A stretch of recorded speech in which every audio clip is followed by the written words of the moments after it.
Bola Tinubu says Atiku Abubakar's petition to nullify the presidential election lacks merit. Tinubu called Atiku, who came second in the contested election, a serial loser. Arise correspondent Godfrey Eshemoge has more on the petition's progress at the Presidential Election Tribunal. As Nigerians wait for the Presidential Election Petition Tribunal to begin hearing, the patience of many is fast wearing thin. Though the court is yet to commence actual hearing petitions, there has been a lot of activities in the background as the legal teams of INEC, Labour Party, People's Democratic Party, PDP, the All Progressives Congress, APC, among others, turn in their court processes. Even now, the key players are not pulling punches as they attempt to prove or disprove the credibility of the presidential election, which Bola Tinubu of the APC was declared winner with 8 million votes, defeating Atiku Abubakar to second place with 6 million votes. Tinubu says Atiku stood no chance of providing formidable competition, insisting his petition seeking to upturn the election is an effort in futility. Tinubu's legal team has also prayed the tribunal to dismiss the petition of Peter Obi's Labour Party for lacking in merit. Even Nigeria's electoral body, INEC, has prayed the tribunal to, on grounds of lacking in merit, dismiss petitions challenging the victory of Tinubu at the polls. The electoral umpire maintains it conducted the presidential elections in strict compliance with the Electoral Act and its guidelines, dismissing submissions by the PDP and the Labour Party to the contrary. The actual fireworks are yet to begin, but there are already signs of what to expect when the legal teams canvass arguments to support their positions. In a couple of weeks, the fireworks will begin. Godfrey Eshemoge, Arise News. Judiciary editor Tobi Soniyi joins us now to tell us exactly what to expect and when exactly will the fireworks begin. Good to see you on News Night tonight. Well, this was expected to be a fight of senior advocates of Nigeria. We're told about 90 or so of them are battle ready. Exactly where are we right now? And where are we likely to be soon? Yeah, thank you, Ngozi. I think it's really a battle of the best of lawyers, the best of legal minds in the country, because almost everybody, the party tried to outdo themselves in the hiring of senior lawyers. But presently, the petitioners have filed their petition. They were to do so within 21 days after the declaration of petitioners have filed their petition. They were to do so within 21 days. Then the respondent, who is the winner, Bola Tinubu, also has 21 days to reply. He has done so, but response so if he raises some legal issue or some fresh issue that are not contained in the original petition, they have 5 days. So presently, that is where we are, exchange of processes, which is very important because of the principle of fair hearing. Everybody must be given time to put in his materials. Well, I think it's an interesting one, at least because a lot of Nigerians have been asking what's happening, what's going on. Now, you've been able to situate that.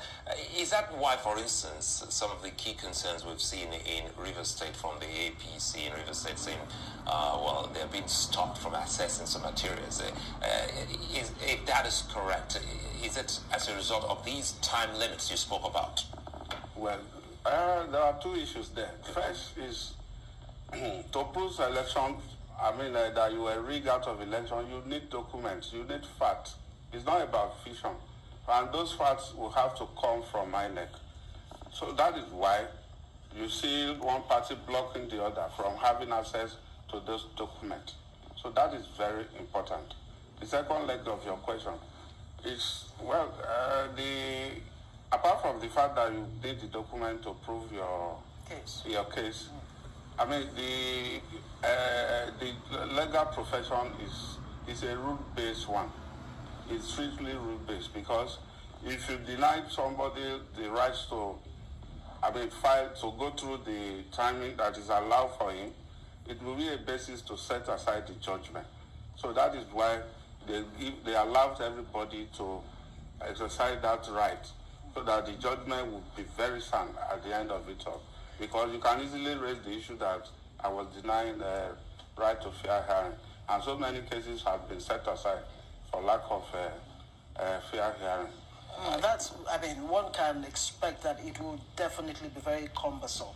And I'm glad you talk about the fact that, the courts are rule-based, right? Yeah. Which means the outcomes are, to a very large extent, predictable.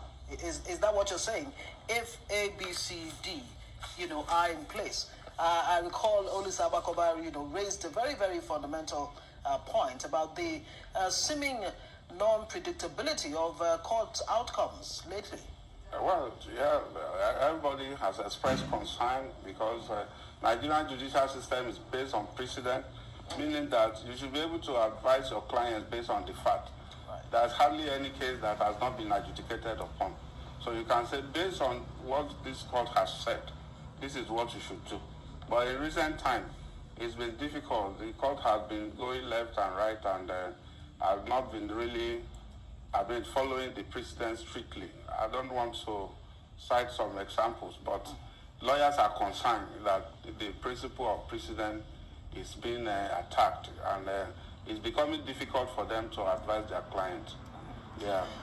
When you say you don't want to cite example, I said to myself that now this is the lawyer in the journalist speaking now. Very quickly now, let's talk about the contestants who are already in court and how some of them are still talking about these issues.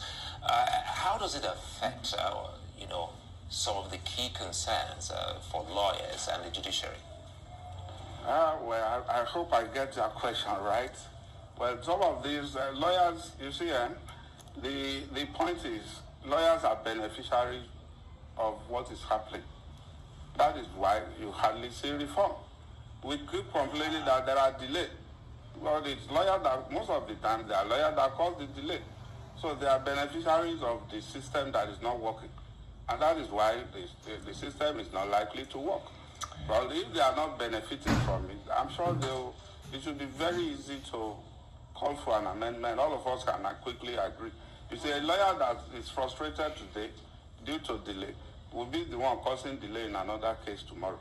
Right. So it's kind of intertwined here. I wonder what needs to be done, to actually change that trajectory. Let's take INEC, that ordinarily should be a neutral party in all of this, is part of the litigation. As a matter of fact, INEC has set aside about 3 billion to prosecute the post-election litigations. What do you make of the fact that INEC is part of this? Yeah, and how will its active participation affect? It is the legal system that we run. I remember in the Justice Way's report on electoral reform, it did suggest that the owners should shift to INEC to prove that the election was conducted in line with the law. But now, that is not the case. Now, INEC enjoy what we call the regularity, the presumption of regularity. Everything INEC does is presumed in law to be correct, until the contrary is proved. And that one puts too much heavy weight on the petitioners to prove.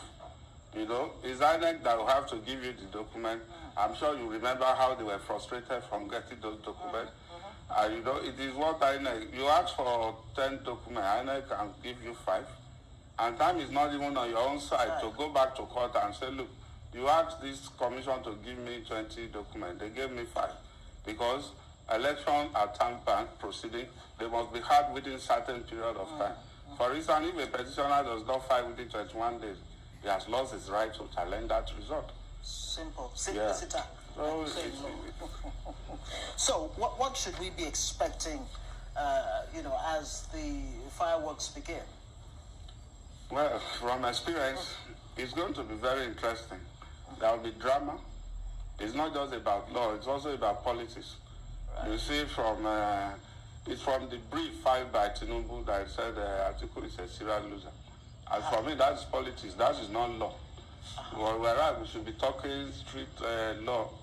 But all of them will be injecting those things to entertain. And on the long run, from my experience, it has always been difficult for law will carry the day, or politics will it will carry the day, but the problem is the petitioners don't always have enough time to prove their case, and that has been the problem. Not even the 180 days window?